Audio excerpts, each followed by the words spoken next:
Hello my beautiful lily pads, welcome back to my channel. It is your friend Kunamoni Karo, and today we are doing a brand new reaction to the Salmonella channel, History's Worst Non-Water Floods.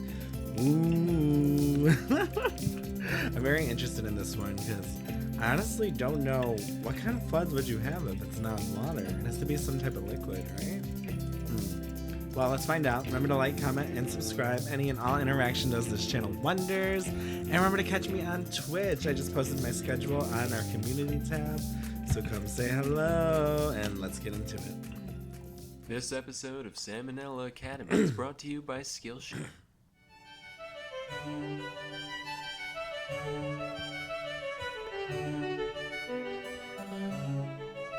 Hey kids, if you've been on Earth for any amount of time, you should know that this place is pretty wet and wild. With water just falling from the sky whenever it feels like it, it's no surprise that floods are among nature's most common means of wrecking humanity's hard work. However, not every flood has been made out of plain old H2O. Today, we're going to talk about some of the few non-water liquid Let me know in the comments if you remember that show. What was it? It was on like Teen Nick. These girls, if they touched water, they turned into mermaids. So dramatic. It's stupid.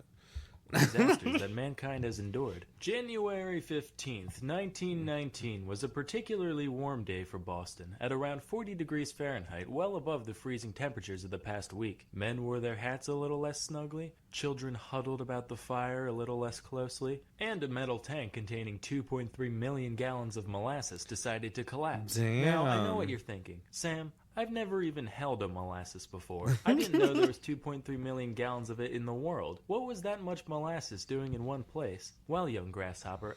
What is molasses? Is it alcohol? I feel really stupid right now. I have no idea. I've heard it how many times? I'm Googling it right now. A thick, dark syrup produced as a byproduct during the refining of sugarcane. What do we use molasses for, though? Okay, so it's like sugar? Okay. As with most things, the answer is alcohol. As the cylinder came tumbling down, it unleashed a delicious brown tsunami that was 25 feet high at its peak. Also, forget everything you know about idioms, because the waves were recorded to have moved as fast as 35 miles per hour. That means you're slower than molasses. Nerd. Add that to the fact that molasses is way more dense than water, and you've got a recipe for some major destruction. Eyewitness accounts of the event describe houses being swept off their foundation and subsequently demolished. Really? The level of damage was comparable to a tornado sweeping through, its path of devastation terrible. stretching a half-mile long. Here's a picture of, something.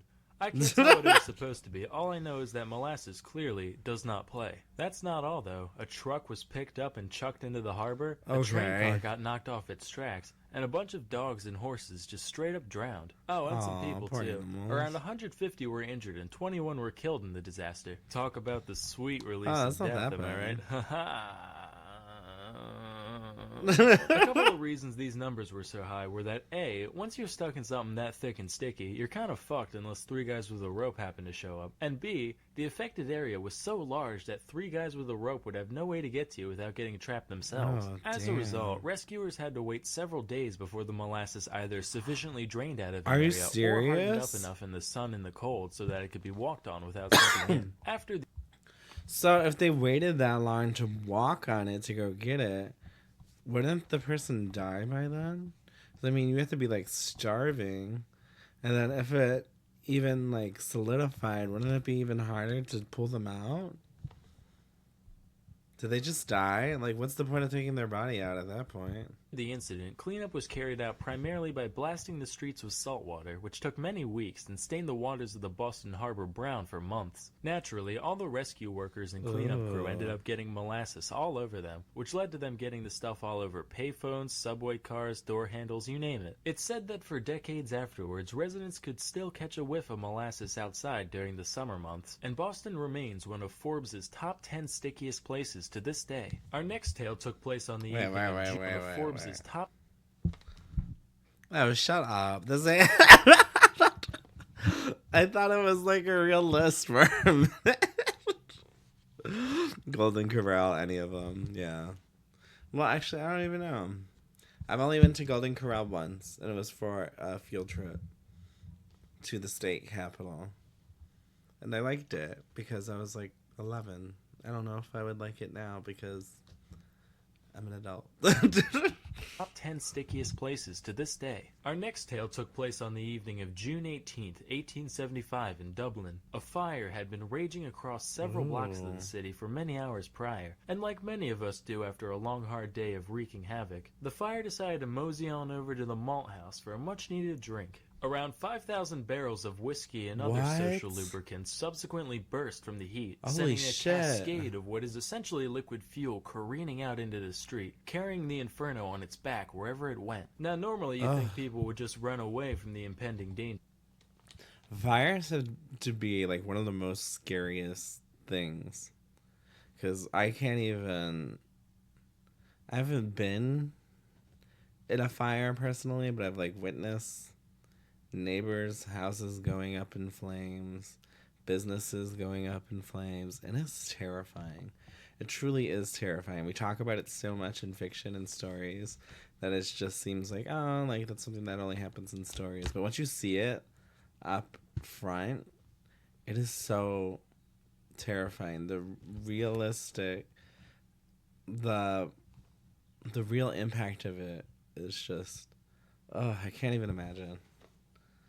Like what these people must have felt like at such a large scale.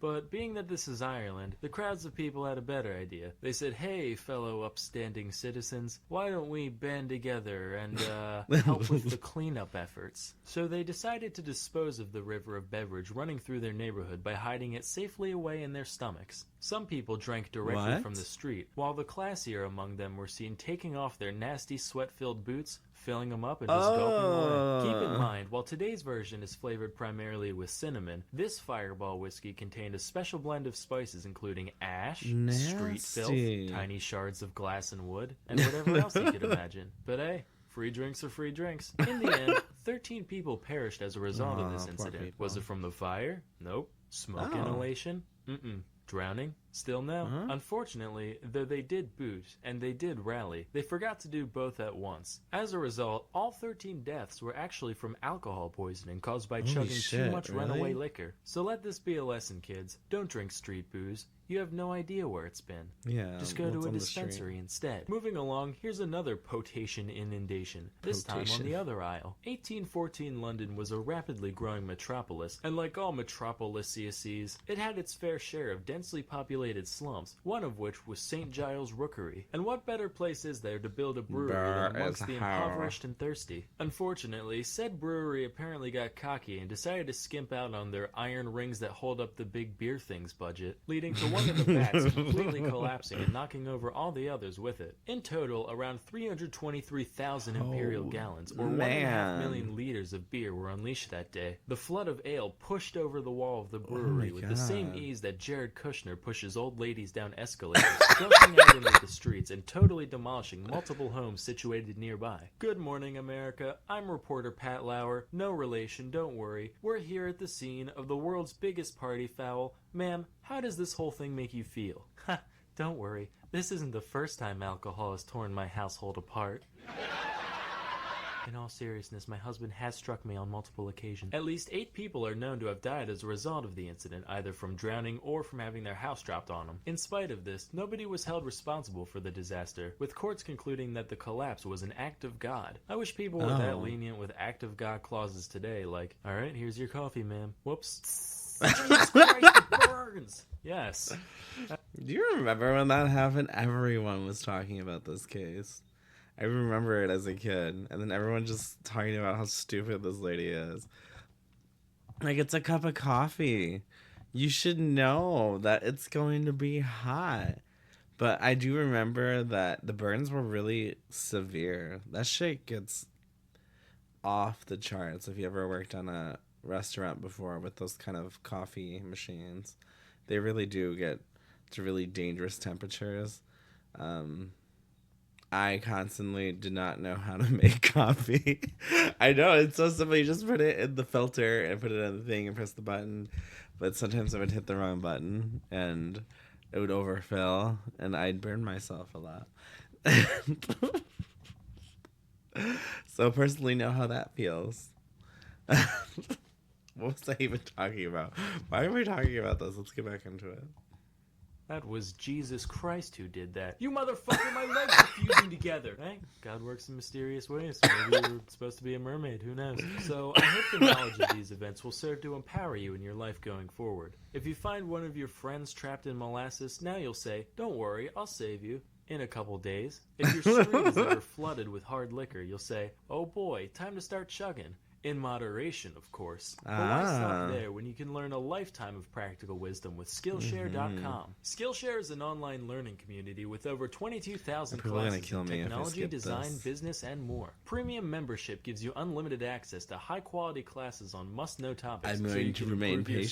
Skills, unlock new opportunities, because and do the work I know you it's love. not Sure, internet history can write historian, some but pretty I don't want insane anyone to throw a stories, fit but that hey, I so can you. skipped With through these an courses, ad. you can make the next great American novel, or breathe new life into your erotic Sanjay and Craig fanfiction. Actual You ever doodle in the thing? margins Oh. of your notebook during class? I know I do. What better way to spice up your notes than with some classy botanical line drawings? No more Celtic knots made out of dicks for me, that's for sure. Join the millions of students already learning on Skillshare today with a Okay, special offer I'm just not for my regretting viewers, where you can get 2 skipping- months of not Skillshare for skipping this free. ad. To That's sign funny. up, go to skl.sh/samo3. Again, listen, go to skl.sh/samo3 to get 2 months of unlimited access to over 22,000 classes for free. Act now for this special offer and start learning today. How old is this video? 6 years. It probably don't work no more.